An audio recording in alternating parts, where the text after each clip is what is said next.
Listo, entonces, buenos días, vamos a iniciar. Mi nombre es Luz Adriana Murillo Joaquín, yo soy residente de primer año de pediatría en la Universidad del Valle.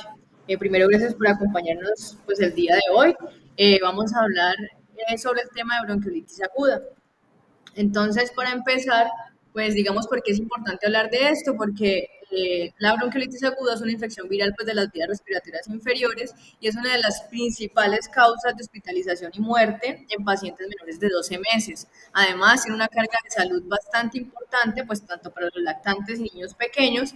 Debemos conocer y vamos a ver más adelante que el diagnóstico es netamente clínico y que el virus incitial respiratorio es la causa, digamos, más prevalente de bronquiolitis en los lactantes. Tenemos que la gravedad de la bronquiolitis es variable, pues puede variar desde síntomas leves, que se pueden tratar pues en casa, hasta una insuficiencia respiratoria aguda, que va a requerir pues un manejo en UCI pediátrica.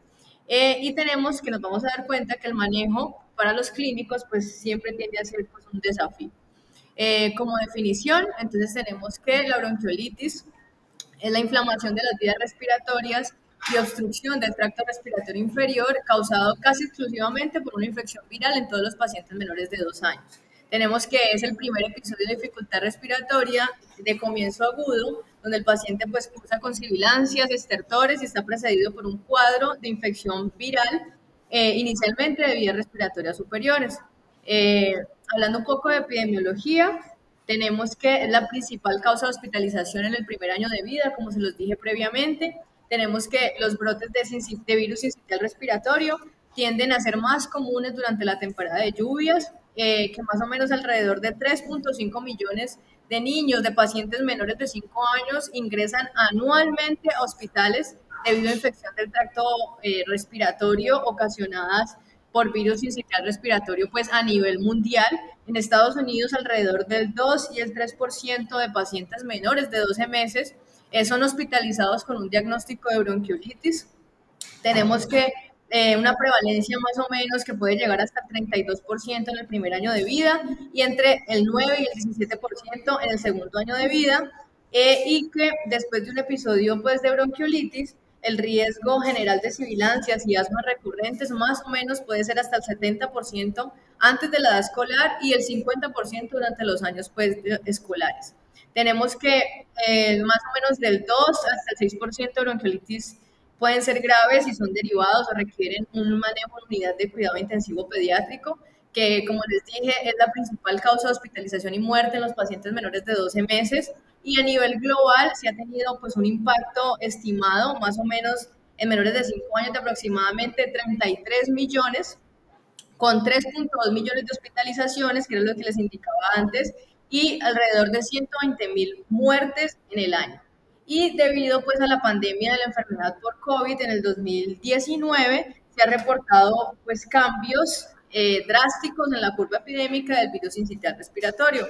Hablando un poco pues de epidemiología local, por medio de este boletín epidemiológico semanal, la semana epidemiológica 12, del Ministerio de Salud y Protección Social, que fue hasta el 25 de marzo del 2023, teníamos que se notificaron cerca de 170.793 atenciones por consulta externa y urgencias por una causa de infección respiratoria aguda. Y la mayor proporción de esas consultas externas y urgencias sobre el total pues, de todas las consultas se presentó que en infección respiratoria aguda era alrededor de los niños de 2 a 4 años en el casi 17%, seguido en los niños menores a un año con el 15.2%.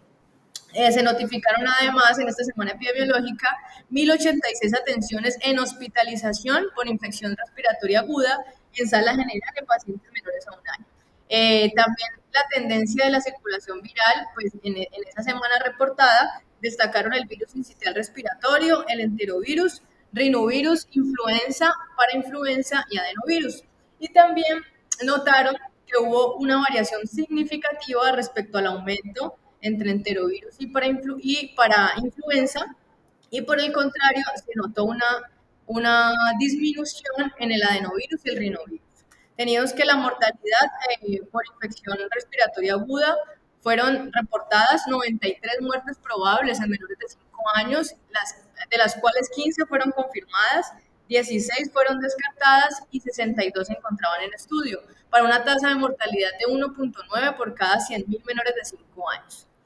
Hablando pues un poco de etiología y patogenia, tenemos que, como les dije previamente, el agente causal más común es el virus sincitial respiratorio, se presenta más o menos desde el 60 al 80% de los casos de todos los niños en el primer año de vida, pero también se han reportado rinovirus, metanemovirus humano, virus de parainfluenza, adenovirus, coronavirus y el virus de la influenza. Y también debemos conocer pues, que hay unas coinfecciones entre los virus, principalmente la que más se presenta es entre el virus sincitial respiratorio y el rinovirus, que esto ocurre más o menos en el 10 o el 40% de los casos graves.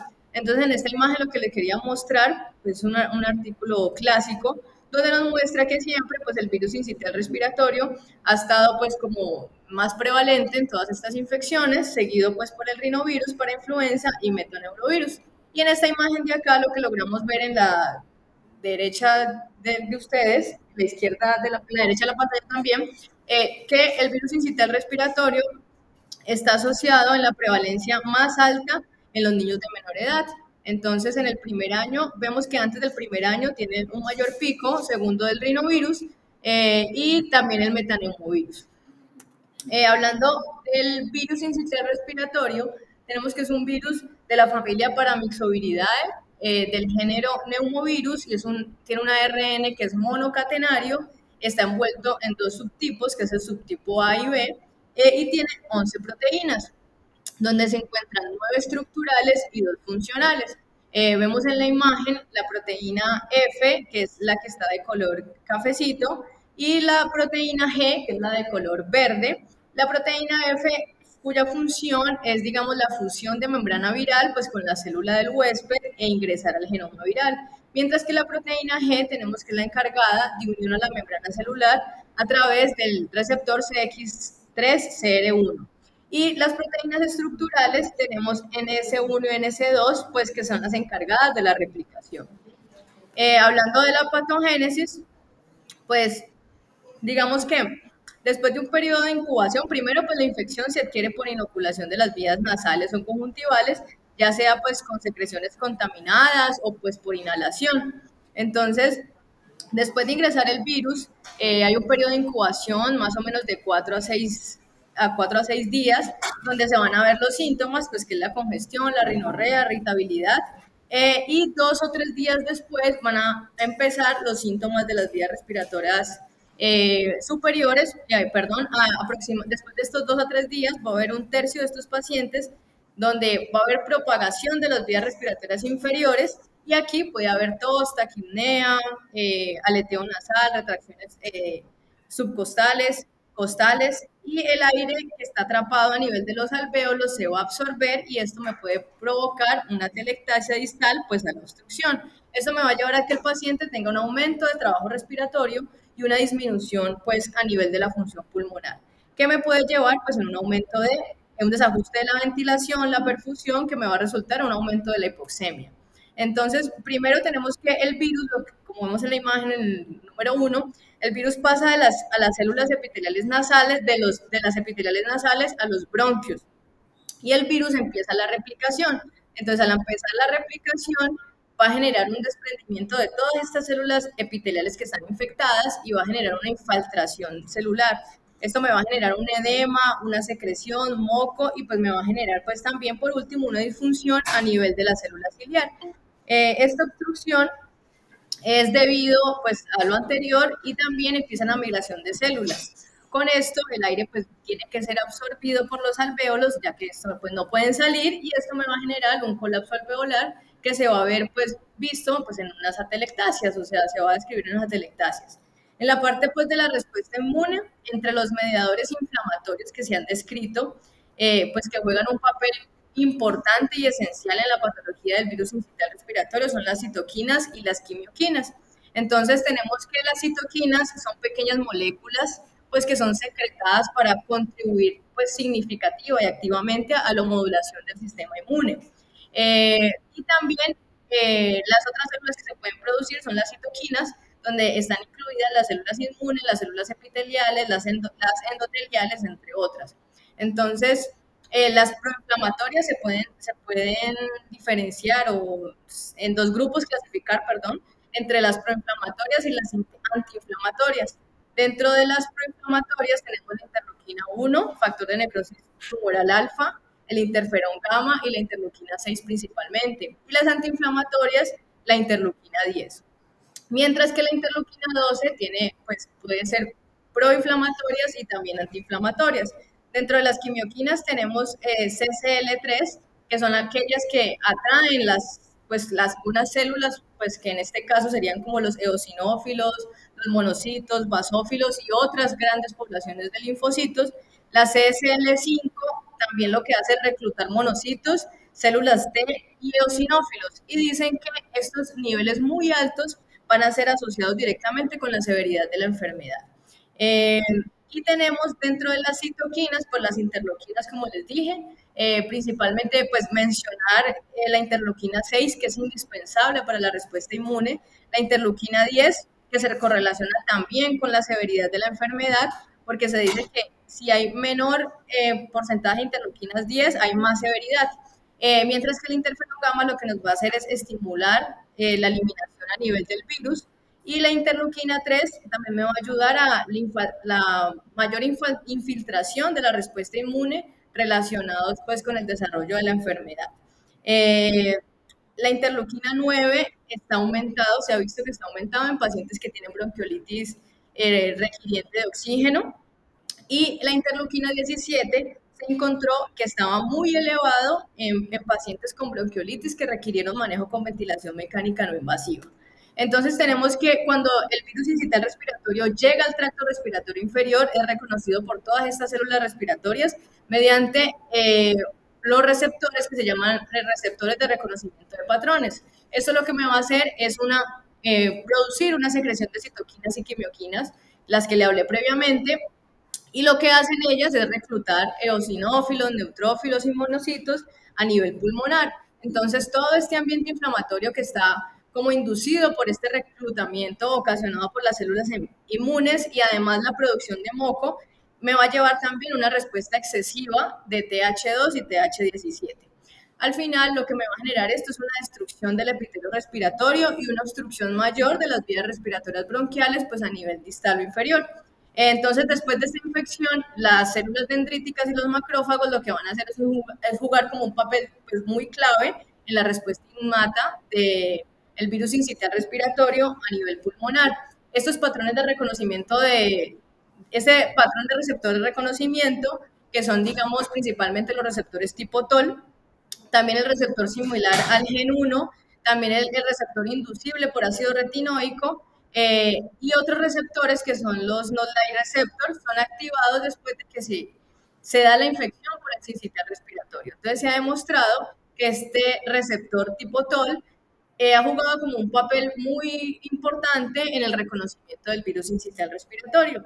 Entonces, este receptor tipo TOL, tanto el 4 como el 6, lo que nos va a hacer es desencadenar una cascada pues, de señalización que me va a activar toda digamos, el sistema inmune innato para poder mejorar la producción de interleuquinas, de factores de necrosis tumoral y de quimioquinas.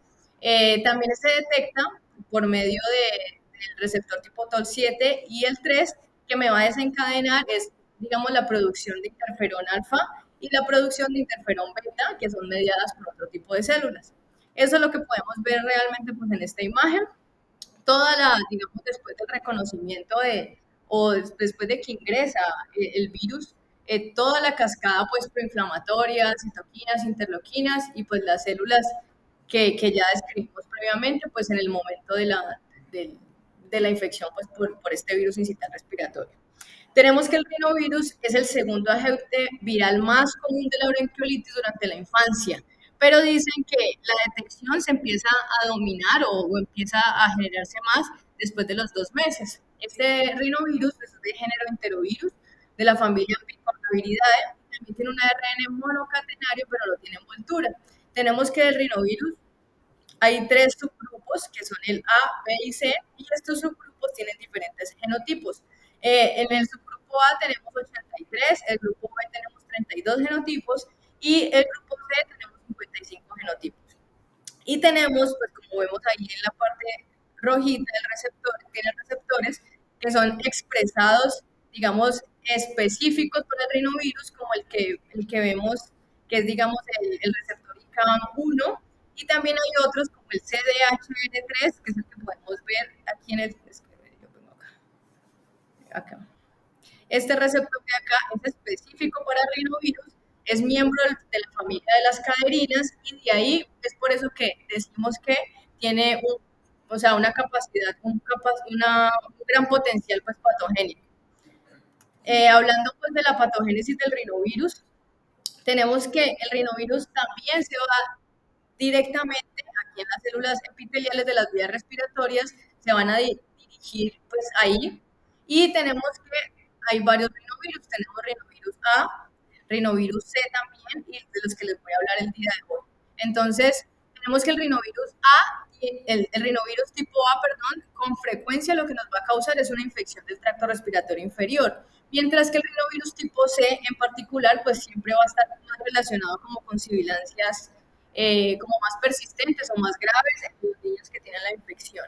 Entonces, el mayor riesgo de infección grave por rinovirus, grave por rinovirus con sibilancia de niños pequeños que también tienen antecedentes familiares como pues alergia, asma, se puede como explicar porque ellos tienen un defecto parcial en esta respuesta pues innata del interferón pues antiviral. Entonces, se ha demostrado, como vemos acá, que toda esta, digamos, como la respuesta o la inflamación está asociada con unas respuestas reducidas de interferón tipo 1, tipo 2 y tipo 3, porque es lo que vemos acá.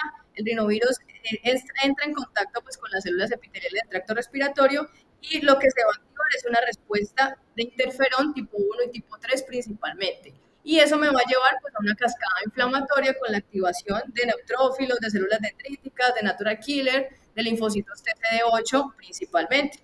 Y también por medio de las células dendríticas va a haber una, digamos, como una expresión de TH1 principalmente que me va a activar las células B y por eso se va a ver elevación de la inmunoglobulina G. También tenemos que el rinovirus tipo C, como les dije anteriormente, que es el que se ve más asociado en niños pues, con infección grave, ellos tienen un potencial patogénico porque, digamos, el receptor, el que les hablaba anteriormente, este que está acá, que es específico para el rinovirus, que es el CDHR3, se ha identificado como un receptor único pues, de este rinovirus y y en pacientes que, digamos, tienen como un polimorfismo en este gen, que lo que hace es que tengan una mayor expresión de este receptor en la superficie epitelial, se asocia con un mayor riesgo de que los pacientes tengan asma infantil. También el potencial patogénico del rinovirus tipo C es que ha desarrollado, pues, digamos, muchas como herramientas moleculares para poder reducir la expresión del interferón, principalmente el interferón tipo B. Y también hace que las células epiteliales de las vías respiratorias pues tengan una señalización más baja. Y esto me puede explicar que por qué estos niños que tienen infección por rinovirus tipo C tienen un curso más grave de todas las enfermedades respiratorias. También tenemos que, aunque las infecciones por rinovirus, digamos, pueden estar como vinculadas a una inflamación pues, epitelial más leve, si la comparamos con la infección por el virus sincitial respiratorio, estas siempre me van a tender a reducir la expresión del interferón tipo 1 y me va a causar pues, inflamación con características TH1 y TH2, como les dije previamente. Del metaneumovirus, pues que también lo hemos identificado en nuestros pacientes, tenemos que es de la familia Paramyxoviridade, del género metaneumovirus, también es un ARN monocatenario y tiene dos genotipos, que es el tipo A y el tipo B. Estos tienen dos glicoproteínas, perdón, una que es la glicoproteína G, que es aquella que está encargada de la adherencia, y otra que es la proteína F, pues que está involucrada con la fusión pues, del virus. Algunos estudios han sugerido que el genotipo A tiende como a producir una sintomatología o un tracto de la enfermedad más severa que dentro de la patogénesis por metaneumovirus tenemos que el virus lo que hace es antagonizar toda la respuesta celular porque regula los receptores tipo TOL, que como vemos en la respuesta inmune, pues siempre están ahí, digamos, como más involucrados. Entonces, como hay disminución en la activación en las células T y también antígenos específicas, pues porque no son reconocidos fácilmente por los tipo TOL. Entonces, esto hace que el virus pues, pueda generar una mayor modulación de las respuestas a citoquinas si yo lo comparo con los virus sincitial respiratorio, incluso contra el rinovirus y también contra la influenza. Este metaneumovirus humano es un inductor que es menos eficaz, digamos, de diferentes o de otras citoquinas, y lo que me va a hacer ellos es que van a producir una inflamación que es más perivascular y a nivel peribronquial. Eso es como que lo característico o la diferencia del metaneumovirus. Hablando un poco pues, de factores de riesgo, tenemos que, pues obviamente vamos a ver que es autolimitado pues para la mayoría de pacientes o lactantes previamente sanos, que la edad es un predictor más importante de la gravedad, que más o menos de 1 a 3 meses pues tienen un mayor riesgo y los recién nacidos pretérminos también tienen un mayor riesgo de tener una enfermedad grave. La exposición a tabaco también puede estar asociado, la cardiopatías congénitas, hipertensión pulmonar, insuficiencia cardíaca congestiva, que tengan un antecedente de bajo peso para la edad gestacional, enfermedades genéticas, trastornos neuromusculares, y han visto estudios que se ve digamos, se puede presentar bronquiolitis grave más en niños que en niñas. Pues también es una tablita pues, para mostrarle como las predictores de severidad en bronquiolitis, cuáles aumentan la severidad y pues cuáles tienen pueden tener una enfermedad moderada. Lo que les decía, pues principalmente severidad asociada más pues con la edad, también pacientes con deshidratación y pacientes pues que presentan taquicardia pues nos pueden ser un predictor pues para una severidad en bronquiolitis. Tenemos, digamos, para hablar un poco pues, de manifestaciones clínicas, en esta imagen, pues que también es bastante clásica de un artículo clásico pues, referente a este tema, tenemos que, digamos, los signos y signos de dificultad respiratoria suelen empeorar los primeros días y una gravedad máxima, que es lo que vemos aquí en este cuadrito, se ve alrededor del tercer al quinto día de la enfermedad. Sin embargo, pues hay cierta pues como heterogeneidad en este caso. Tenemos que los signos y síntomas van a mejorar durante los 7 a 14 días, como podemos ver aquí, desde el día 7 empieza a reducir. Y el 90% de estos pacientes tienen una resolución de la tos más o menos hasta en la semana 3 más o menos, que es lo que podemos ver acá. Entonces, tienen síntomas de vías respiratorias superiores, más o menos de 2 a 5 días, dados por fiebre, rinorrea, pues congestión nasal, y después es cuando vamos a ver la aparición de los síntomas de vías respiratorias inferiores, dada por tos, taquipnea, disnea, y pues tienen un aumento del esfuerzo respiratorio. En el examen físico, pues vamos a encontrar un paciente pues con congestión nasal, sibilantes, a la auscultación con sibilancias, con crépitos, también pues con sonidos transmitidos de la vía aérea respiratoria superior. Vamos a encontrar importante que tiene una fase expiratoria prolongada y pues pueden tener un mayor esfuerzo respiratorio dado pues por aleteo nasal o pues por tirajes.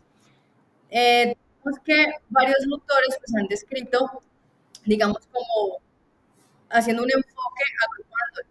Entonces tenemos que los fenotipos, la definición de fenotipos es que es una característica observable sin una relación como directa con el proceso, pero también incluye fisiología, desencadenantes y parámetros principalmente inflamatorios. Entonces tenemos dentro del fenotipo A, que los autores han descrito, que son pacientes que son caracterizados porque tienen antecedentes de sibilancias, antecedentes de atopía o pues con lesiones en piel, eczemas, sibilancias, a pesar, digamos, de que sibilancias, perdón, que presentan en el servicio de urgencias y tienen una historia pues, de que tienen una estancia corta y que el agente principal es una infección por rinovirus.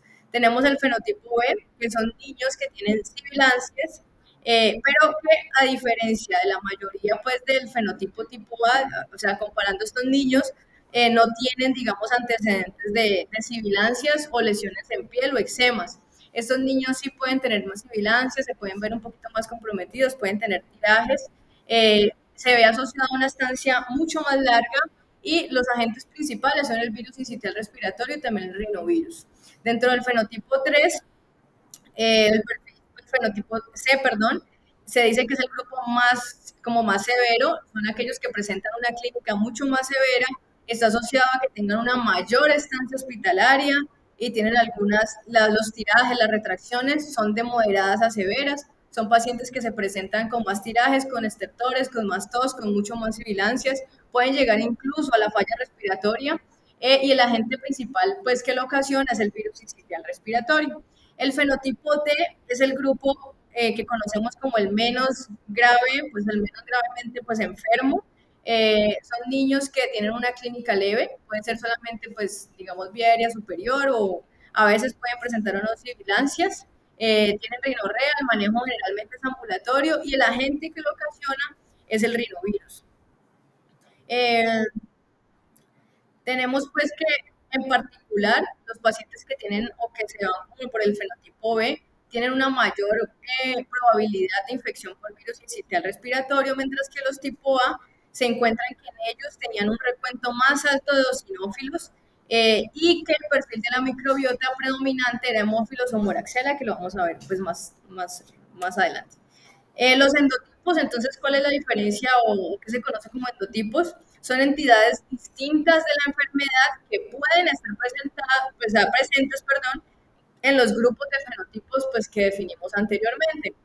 Entonces tenemos que el endotipo A se caracterizan porque tienen una presentación clínica pues, clásica, se podría decir, pues, de bronquiolitis, y que el microbioma predomina esta bacteria, que es, ¿cómo se pronuncia? Noli, Noliquefaciens, y que la respuesta está dada por pues, una respuesta intermedia por interferón. Mientras que el endotipo B sí está caracterizada por una alta proporción de asma en los padres, que los pacientes tengan una sensibilización por inmunoglobulina E y pueden tener incluso una coinfección con rinovirus. Y en ellos tenemos que en la parte de la microbiota hay mayor abundancia de Streptococcus pneumoniae, de Moraxella catarrhalis, y tiene una mayor respuesta de interferón, pero en este caso es interferón alfa e interferón gamma. Mientras que el endotipo C principalmente se caracterizó porque tienen una alta proporción de, digamos, de uso de antibiótico durante su vida, también han tenido antecedentes de uso de ventilación con presión positiva. Ellos lo que hacen es que tienen un microbioma pues más mixto y la respuesta a interferón es mucho más baja si la comparamos con los endotipos previos. El endotipo D tenemos que está caracterizado porque hay una baja proporción de asma en los padres, baja proporción de sensibilización de inmunoglobulina E, y en la parte de la microbiota dice que hay una abundancia pues, de coinfección con Moraxella catarrhalis y que la respuesta en este caso, a diferencia de los tres anteriores, es que es una respuesta mediada por interleuquina 6 principalmente. En la parte del diagnóstico, pues como les he mencionado, se tiene pues que el diagnóstico netamente clínico, por lo que es muy importante hacer una historia clínica bastante detallada, el tiempo de evolución, antecedentes pues, familiares, por lo que ya hemos visto que es importante conocer si el papá, los papás tienen antecedente de asma, si es su primer episodio o no, y pues hacer un examen físico detallado pues para poder, digamos, orientar la atención de este paciente y hacer pues el diagnóstico presuntivo. Usamos, digamos, en el servicio de urgencias pues para el diagnóstico, la escala de Wood, aquellas donde valoramos pues varios parámetros que podemos ver acá, que son sibilancias, si tiene presencia de tirajes pues, o retracciones, la frecuencia cardíaca, digamos cómo está la auscultación y si hay presencia de cianosis o no. Y acá, de acuerdo a lo que encontremos en el examen físico, nos va a dar un puntaje. ¿Cómo se interpreta esto? Lo interpretamos como leve en un puntaje de 1 a 3, moderada un puntaje de 4 a 7 y severo mayor a 7. El uso de la radiografía de tórax, digamos, por lo menos la Asociación Americana de Pediatría, ellos desaconsejan que se realice la radiografía de manera rutinaria. ¿Por qué? Porque en estos pacientes, como podemos ver en esa imagen, la mayoría de pacientes que tengan bronquiolitis y se les realiza pues, una radiografía, lo que vamos a ver es infiltrados, hiperinsuflación y pues, pueden presentar incluso pues, algunos atelectasias y a menudo estos hallazgos no están correlacionados con la gravedad de la enfermedad. Entonces, dicen que no ayudan tampoco con ellos refieren que no ayudan con el tratamiento y que un hallazgo normal, dado, pues, digamos, con estos hallazgos que les dije que se veía principalmente, una persona pues que lo puede interpretar de una manera inadecuada y consideran que, digamos, eh, puede conducir a un mayor uso de antibióticos innecesarios en esta población. Entonces, se debe realizar, digamos, se debería realizar, digamos, cuando miramos que la gravedad está asociada con la gravedad de la enfermedad claramente, que es una bronquiolitis grave, que veamos que el curso no es un curso pues normal, que tenga una presentación clínica atípica, esto sí nos puede ayudar como a descartar o pues, otros diagnósticos. Si yo sospecho un cuerpo extraño, si el paciente está gravemente enfermo o si tiene signos de insuficiencia respiratoria pues inminente o que tengan signos que son demasiado progresivos y que no se resuelvan como digamos, como conocemos que sea la historia pues, natural pues, de la enfermedad. Encontré un estudio reciente que fue publicado en enero de este año, una guía francesa, donde hablaban de la ecografía pulmonar. Ellos decían pues, que la Sociedad Europea de Cuidados Críticos Pediátricos y Neonatales, ellos sugerían que la ecografía pulmonar sí podría ser útil, pero para describir como para fines descriptivos en la bronquiolitis pues, viral. Entonces ellos reportaban dos estudios que habían estudiado, habían realizado pues la, como la conclusión, de acuerdo a dos estudios observacionales prospectivos, donde sugerían que, a diferencia o comparándolo con la radiografía del tórax, este tenía como un valor alto de puntuación, digamos, de la ecografía pulmonar para poder predecir el riesgo que tiene un paciente para ingresar a una UCI o que tengan, digamos, la necesidad de tener un soporte respiratorio. Espérate por acá. Las pruebas virales, la Asociación Americana de Pediatría y otras guías recomiendan no usarlas de rutina porque ellos consideran que identificar el virus pues, no nos va a cambiar mucho el manejo. Sin embargo, si yo considero, lo puedo considerar en un contexto como una sospecha por una infección potencial por el virus de la influenza, entonces sería demasiado útil realizar pues, el aislamiento de este virus y lo sospecho, pero de rutina no está muy recomendado tampoco.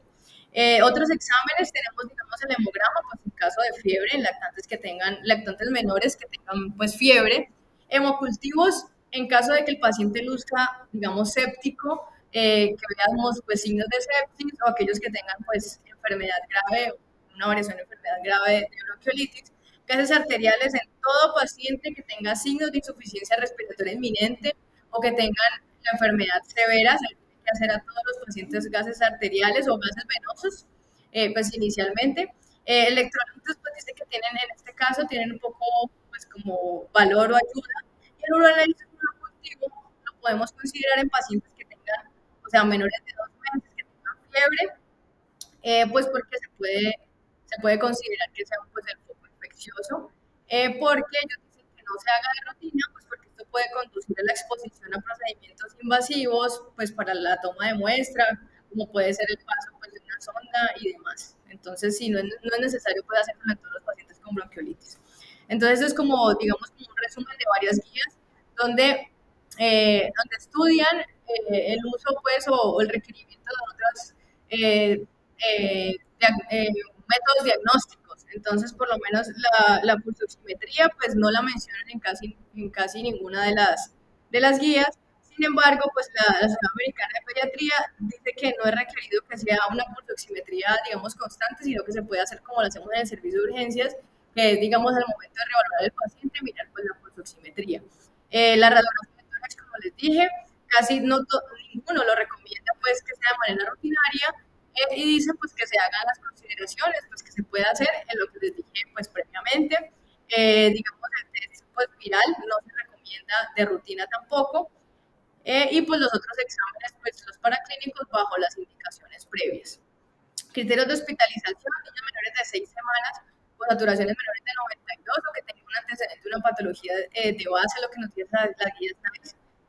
Y aquí en criterios de hospitalización que tenemos en el hospital universitario son pacientes que tengan cianosis central, que tengan saturación de oxígeno persistente, pues menor de 92, que veamos pacientes con retracciones intercostales, subcostales, supraclaviculares, que tenga alteración del estado de la conciencia, que el niño se vea tóxico, que tenga una apariencia tóxica, que esté muy irritable, que esté pues con mucha agitación o pues presencia de factores de riesgo. ¿Listo? En este cuadrito pues casi no se ve, pero es prácticamente pues lo mismo. Debemos tener en cuenta el diagnóstico diferencial, pacientes con enfermedad cardíaca, pacientes con anomalías congénitas de vías respiratorias. La tosferina se tiene que considerar en pacientes lactantes que tengan tos severa, paroxística o pues que tengan un nexo epidemiológico conocido y también sobre infección bacteriana. Alergia, asma, causas anatómicas pues por antecedentes conocidos previamente, digamos neumonía por aspiración, causas metabólicas en los niños pues, menores, acidosis y tener en cuenta pues es abrir como el espectro de posibilidades porque pues no todas las sibilancias, como hemos visto, pues digamos que es bronquiolitis, ¿no? Entonces siempre tener como que pensar en otras cosas. Vamos a hablar un poco del tratamiento. Tenemos que ningún tratamiento disponible lo que nos va a cortar el curso de la bronquiolitis o nos va a hacer que los síntomas se resuelvan más rápido. La terapia debemos conocer que es una terapia de apoyo y la gran mayoría de bronquiolitis tiene una buena evolución independientemente de cómo la manejamos. Obviamente, pues si es leve, ¿no?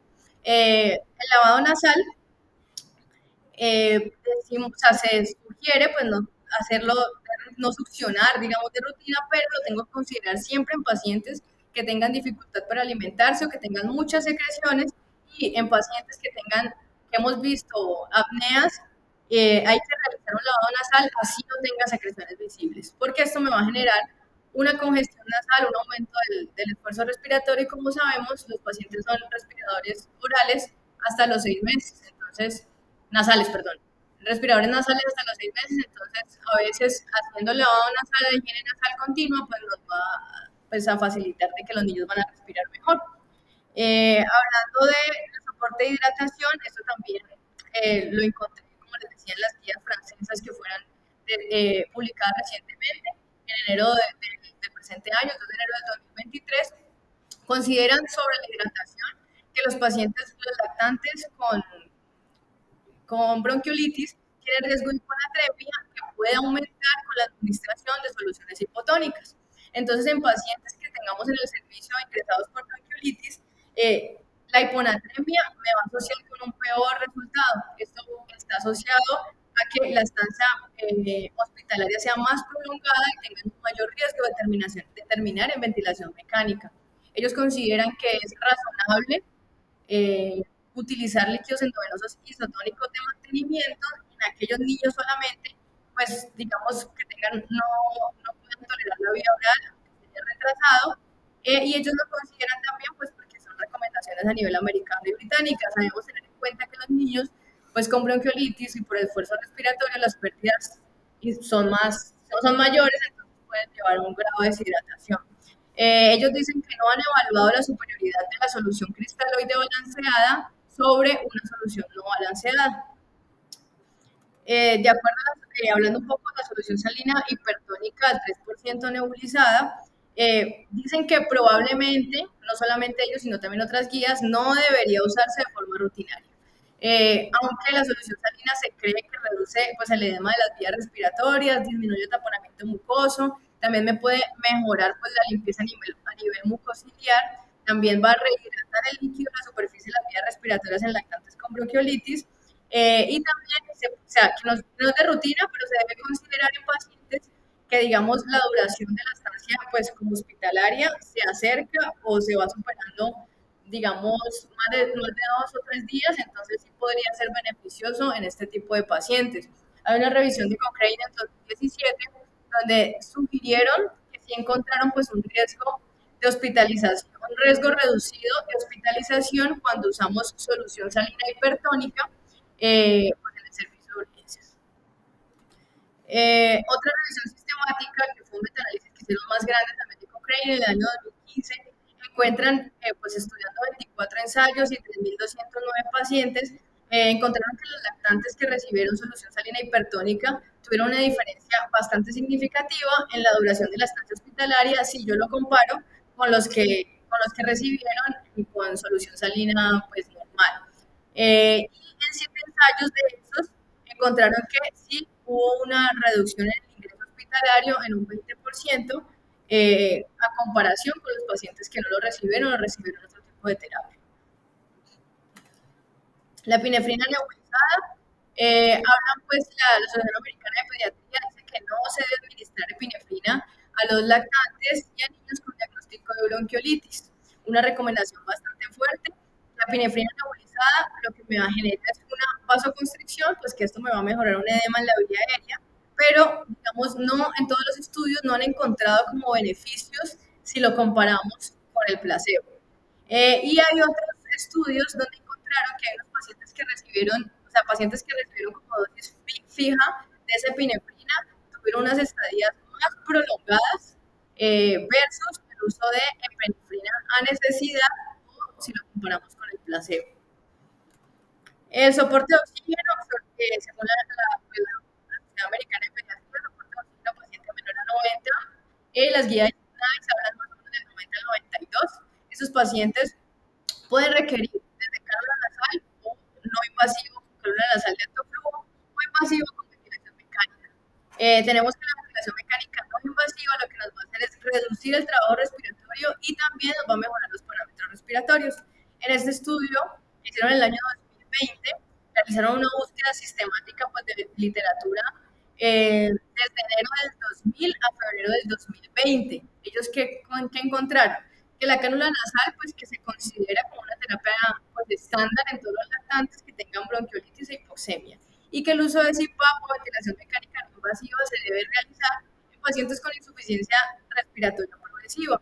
Y la cánula nasal de alto flujo, ya les voy a hablar de ella, en esta otra guía de práctica clínica, que es la que les hablaba, es una guía francesa, enero del 2023 publicada, ellos pues, hablan que la cánula nasal de alto flujo es cuando se mezcla pues aire humidificado y calentado con oxígeno y la administramos a través de una cánula nasal. Entonces, eso lo que nos va a hacer es como proporcionar un grado de presión positiva a nivel de las vías respiratorias, que esto me va a reducir la resistencia de las vías respiratorias superiores y también como el espacio muerto nasofaringeo. Entonces, ellos consideran aquí en la guía que la eficacia de la cánula nasal de alto flujo, pues para yo poder tener un impacto, una mejoría en el patrón respiratorio, en el trabajo respiratorio, es con un caudal cercano, usarlo a 2 litros kilo minuto. Porque una tasa de flujo más alta, digamos que usamos 3, no logró demostrar una mejor eficacia y estaba asociado incluso a una mayor incomodidad del paciente. Tenemos que, ellos dicen que no hay estudios, no encontraron estudios donde compararan la cánula nasal de alto flujo con ventilación invasiva. Sin embargo, mencionan dos grandes estudios controlados, aleatorios, que no lograron, digamos, demostrar el beneficio de esta cánula nasal de alto flujo profiláctico, digamos, para evitar de que estos pacientes van a terminar en UCI pediátrica.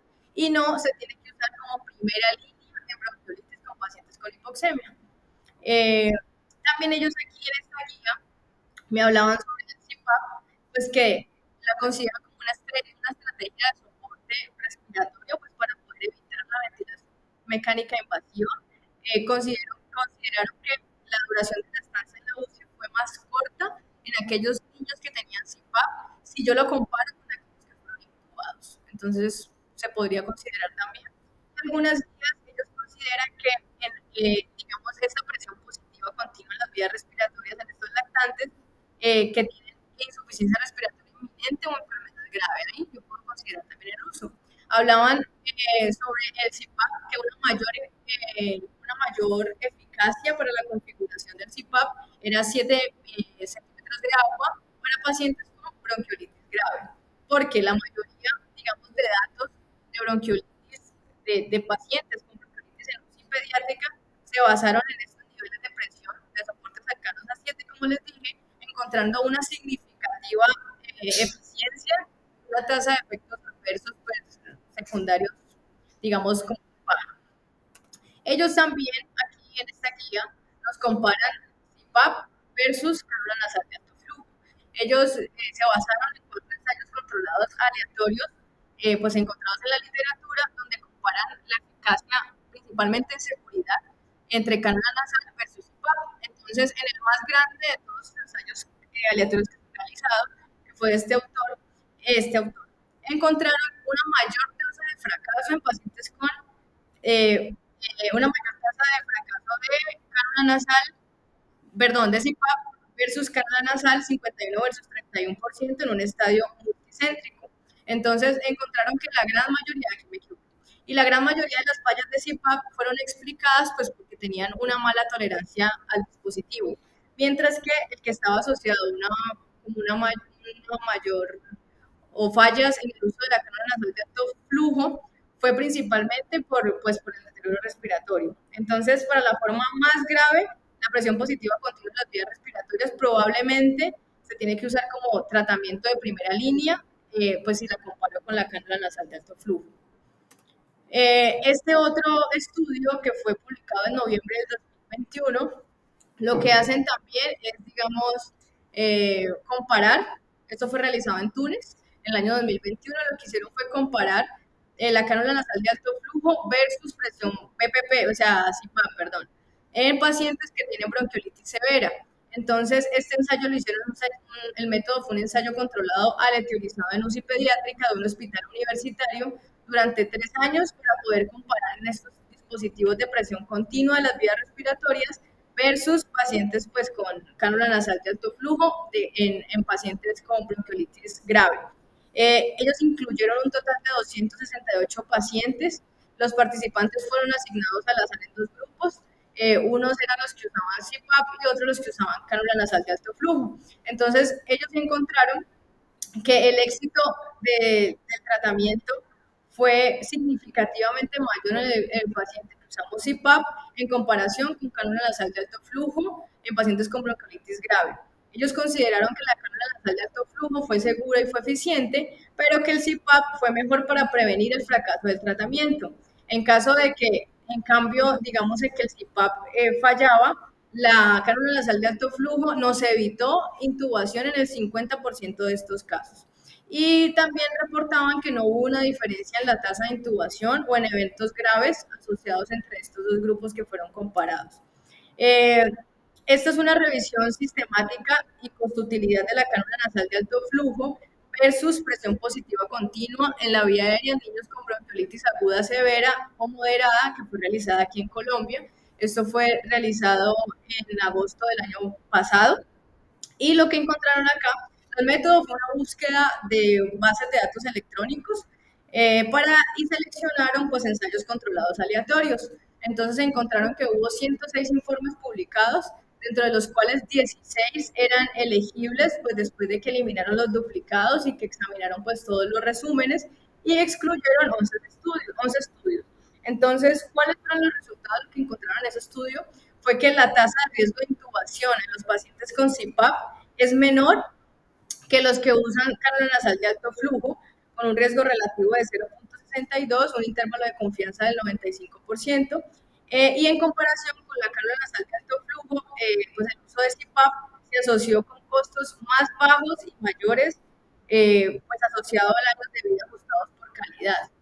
Y el costo anual, ellos encontraron que el costo anual esperado por paciente con CPAP fue de $17.574 y con cánula nasal fue de $29.421. Entonces, la conclusión en este estudio fue que el uso de CPAP es costo efectiva sobre el uso de la cánula nasal de alto flujo en lactantes que tienen bronquiolitis severa o moderada en Colombia.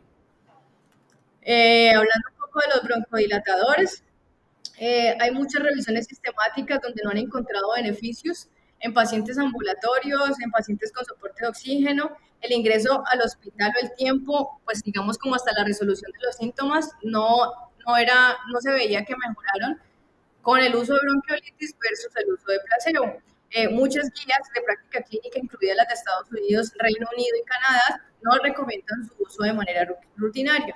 Sin embargo, pues digamos, podemos realizar una prueba terapéutica, pues que realmente tenga que hacer una prueba. El régimen propuesto por por la guía GINA 2021 es realizar hasta 4 puff cada 20 minutos en la primera hora y revalorar, pues para mirar si se sigue, pues si es respondedor o no, se manejará como una bronquiolitis o pues sería manejado como un asma.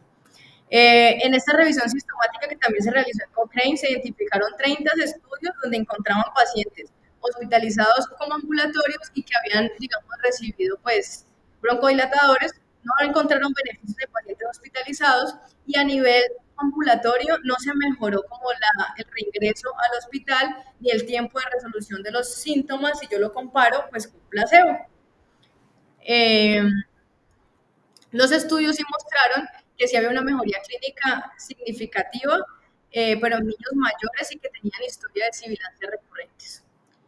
Respecto al uso de esteroides, tenemos que pues, la controversia principal es que si se realiza el uso en pacientes con un fenotipo asmático, ellos consideran que usar en pacientes con cuadros moderados a severos y que hayan respondido pues, favorablemente a la terapia, pues, a la prueba con broncodilatador, no está asociado con una reducción de la estancia hospitalaria y que no se recomienda el uso de corticoides en pacientes que tengan pues, diagnóstico de bronquiolitis.